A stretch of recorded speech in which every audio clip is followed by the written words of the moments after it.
combine harvesters are in the business of basically rainwater harvesting and stormwater attenuation. Literally all we do is we take rainwater, we put it into a tank, or we control the way it's fed back into the water table. We know that there's a need for sustainability, and that is a must. Going forward, we know what the parameters are that people are going to only be allowed to use by the government, okay, are saying you can only use X amount of litres, 90 litres per person per day. So there is a business ethic, but at the same time, we know that there's a need to do something about it, and combine harvesters are at the forefront of that. Low carbon is a sector to get into purely the fact it's one of the major growth industries.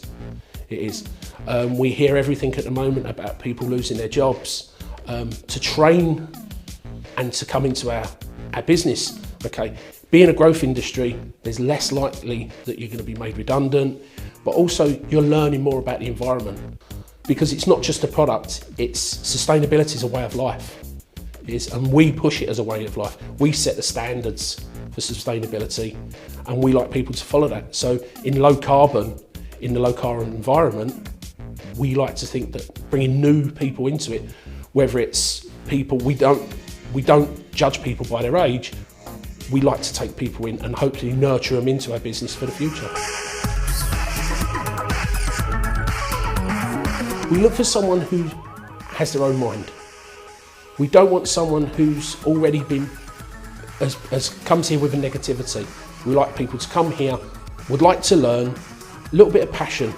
And if we have that, the trainees that we've got now have all gone on from being guys who came here with a little bit and have gone to responsible jobs now. And I think having responsibility is the best thing that we can give back to them, as well as an education. The rainwater harvesting, the low carbon economy is a career that's just going to grow and grow and grow and grow. It's going to be funded by the EU. And over the next 10 years, you're looking at a growth of around about 65%. The low carbon sector on Merseyside and the Wirral is now being recognised that it's a growth area. And it's not just a growth industry, it's the new schools that are being built are now very green. You can go right away back now to going to, if you went to a builder's merchants, okay, the builder's merchants now are looking at what timbers they stock, whether it's FSC, whether it's the Forestry Commission. So it affects it everywhere, and I think Merseyside is going to be one of the biggest areas, okay, and be a flagship for the whole of the country, because we have so many companies that have recognised straight away that it's a need for growth, but also an industry that can grow.